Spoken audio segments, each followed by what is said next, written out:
Young Colonel William Darcy arrives at the Featherstone estate.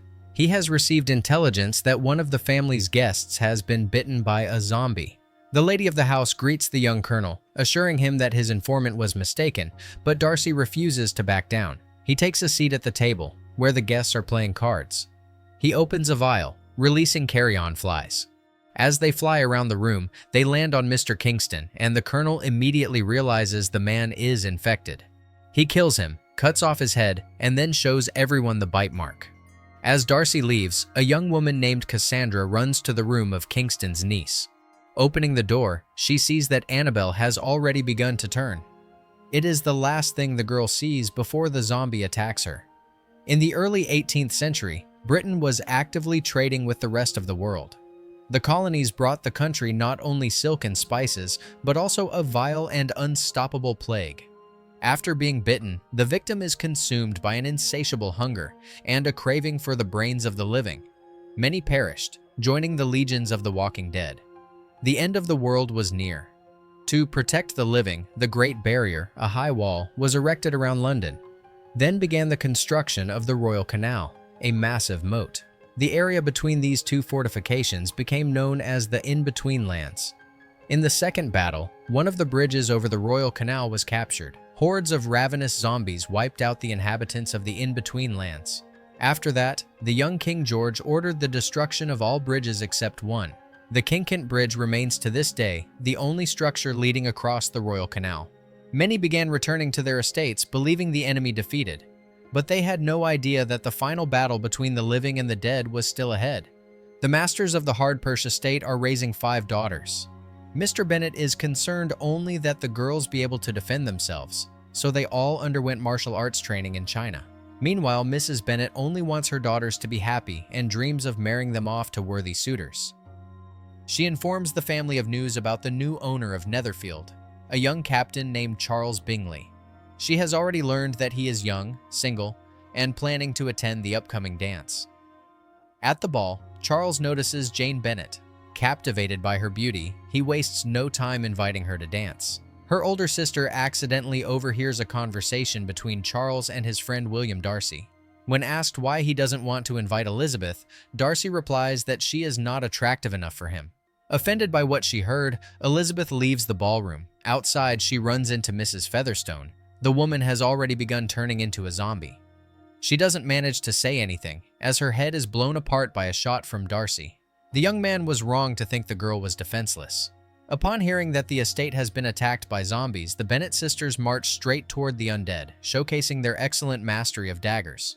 In front of the astonished men, they dispatch the enemy without so much as staining their dresses. It is after this that Darcy confides in his friend that he has become quite fond of Elizabeth. The next day, while the sisters are goofing around and practicing their combat skills, a messenger brings a letter for Jane. It's an invitation to tea from Mr. Bingley. A delighted Mrs. Bennett sends her daughter off, hoping Charles will soon propose. The following day, an anxious Elizabeth arrives at Bingley's house and learns that her sister has taken to bed with a fever. At that moment, a doctor arrives. Colonel Darcy is also present during the examination. He discreetly releases flies, but the quick-handed Elizabeth catches them mid-air. Jane's arm is bandaged, but upon closer inspection, it becomes clear that it is a musket burn. The doctor finds no signs of a bite. After exchanging a few biting remarks with the colonel and Charles's sisters, Elizabeth heads to Jane's room, where she spends the entire night. In the morning, hearing that their mother and another sister have arrived at the estate, Elizabeth hastily gets Jane ready, insisting that Mrs. Bennett has come precisely for her. Before leaving, she suggests that it might be nice to hold a ball at Netherfield. Colonel Darcy reacts sharply to the idea, but Charles, ignoring his friend's protests, agrees. A few days later, Mr. Bennett introduces the family to their cousin, Mr. Collins.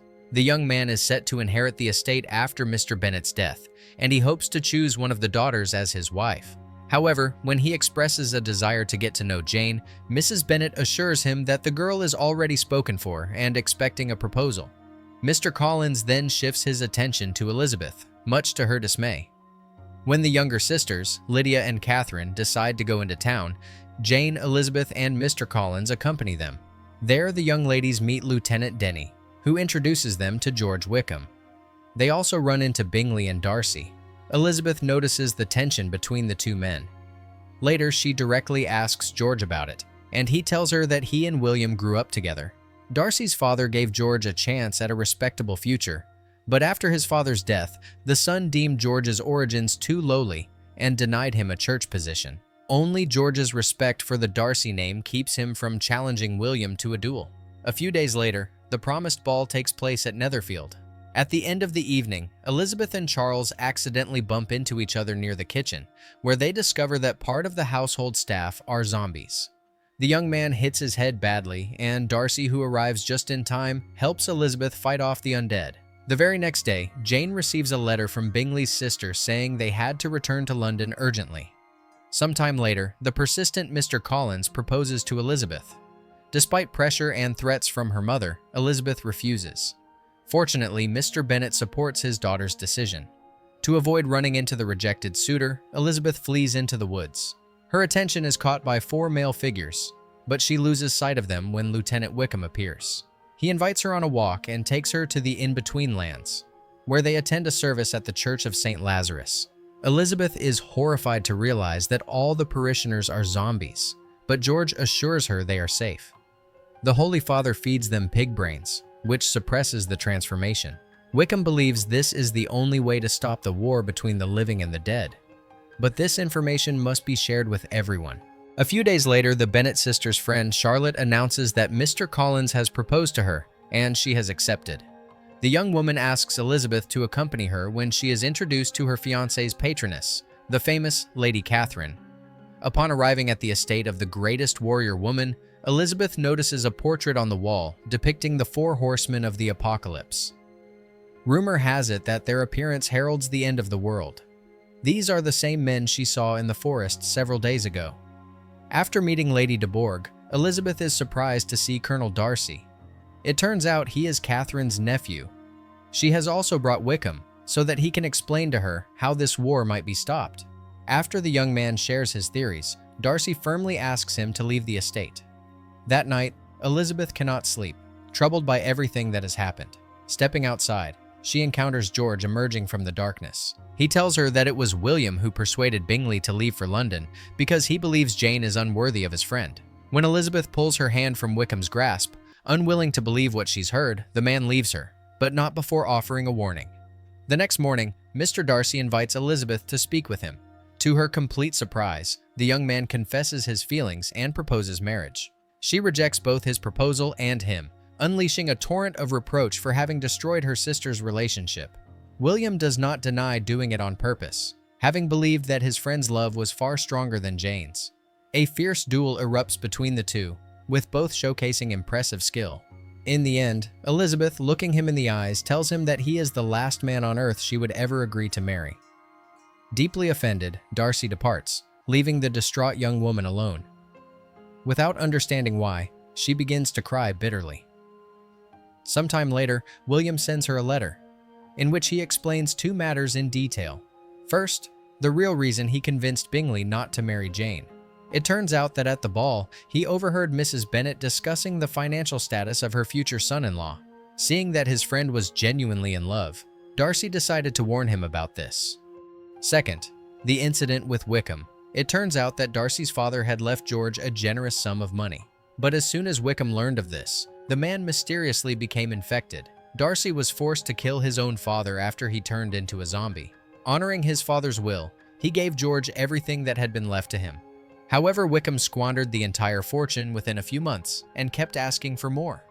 Eventually, William refused him, and George bore a deep grudge. But that wasn't all. Wickham had seduced Darcy's 15-year-old sister. He persuaded her to run away with him, hoping to gain access to her inheritance. At the end of the letter, William admits that the strongest weapon in the world is, without a doubt, love.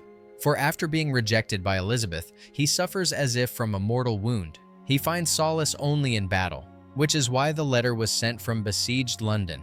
A few days later, Jane meets her sister returning from a walk and informs her that Wickham has run off with their very young sister, Lydia. Upon seeing the seal of St. Caesar, Elizabeth prepares to ask Lady Catherine de Bourgh for help.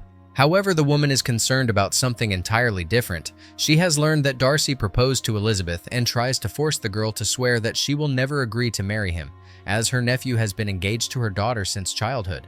Elizabeth firmly refuses the great warrior lady, prompting Lady de Bourgh to set her servant on the girl. After a brief fight, the giant is defeated, and Lady de Bourgh expresses her admiration for Elizabeth. She offers her assistance, namely relocating the Bennett family to her estate, which is considered one of the safest places. These measures are necessary so that Elizabeth and Jane can set off in search of Lydia. Having passed through the gates and entered the battlefield in the in-between lands, the sisters encounter Darcy and Bingley.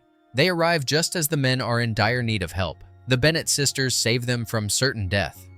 Upon hearing that Wickham took Lydia to the Church of St. Lazarus, William informs them that the place was razed to the ground 5 days ago, which means the girl could not have survived. While the sisters are discussing this, Darcy says something to his friend and rides off in an unknown direction. Analyzing the situation, Elizabeth realizes he lied about St. Lazarus. The man went there himself to avoid putting his beloved in danger. He manages to outsmart Wickham and rescue Lydia from the dungeon. He sends the girl toward his camp, while he stays behind to fight George. During the battle, the colonel sees bite marks on his opponent's body and realizes that Wickham is infected. He has been assembling and commanding the armies of the undead. As Wickham raises his sword for the final blow, Elizabeth arrives to aid Darcy. Meanwhile, Bingley, upon seeing Lydia and realizing his friend may not return, gives the order to prepare the bridge for detonation, as it is the only way to prevent the undead from invading Hardtork. Elizabeth and the wounded Darcy manage to ride across the bridge, but the explosion's shockwave catches up with them. The girl tries to bring the young man back to consciousness, but all her attempts are in vain. Several days later, in the hall where all the Bennett sisters are gathered with their mother and Lady de Bourgh, Mr. Bingley enters. He proposes to Jane, and she accepts. As everyone steps out to congratulate the couple, Darcy appears in the doorway. He asks Elizabeth to stay behind, and once again asks for her hand.